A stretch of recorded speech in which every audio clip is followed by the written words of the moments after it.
Bakteri ungu pada dasarnya adalah limbah, tapi bakteri ungu ini tidak patogen, ya. Dan di sini bagaimana kita bisa mengangkat satu limbah menjadi nilai tambah dari yang tidak berguna menjadi berguna. Kita mengubah limbah menjadi alat konversi energi listrik.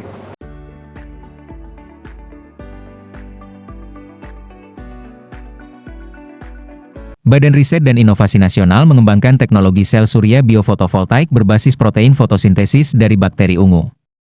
Penelitian ini memanfaatkan kompleks reaction Centralized Harvesting 1 sebagai lapisan penyerap cahaya untuk mengonversi energi matahari menjadi energi listrik.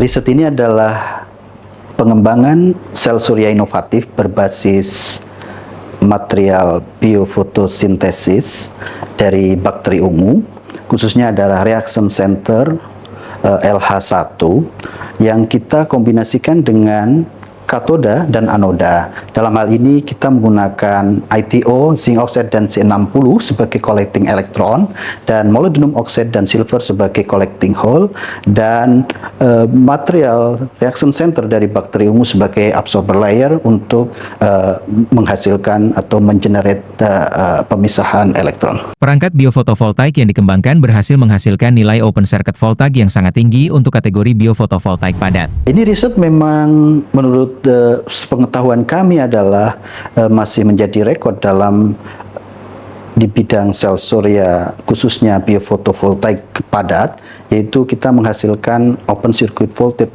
tertinggi saat ini sepengetahuan kami.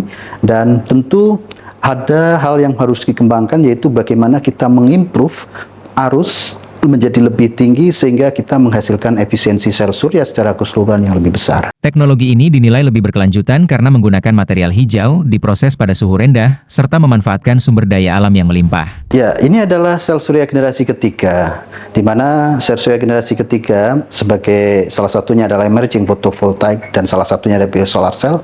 Ini adalah sel surya yang sangat ramah lingkungan dengan berbasis material biologi dan juga difabrikasi dengan biaya yang murah karena kita menggunakan suhu proses yang rendah dan bahan yang melimpah di alam. Riset ini merupakan hasil kolaborasi internasional antara BRIN dengan University of Bristol dan para peneliti dari Vrije Universiteit Amsterdam.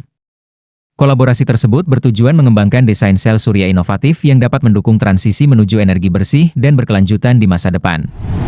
Saya berkolaborasi dengan Profesor Mike John dari Universitas Bristol, dan saya lakukan juga di Vrije Universiteit Amsterdam dengan beberapa kolega, termasuk dengan Profesor Elizabeth sebagai promotor saya, untuk mengembangkan struktur sel surya baru ini dan lebih inovatif. Melalui inovasi ini, BRIN menunjukkan komitmennya dalam menghadirkan solusi teknologi energi hijau berbasis sumber daya hayati Indonesia sekaligus memperkuat posisi Indonesia dalam pengembangan teknologi fotovoltaik generasi baru di tingkat global.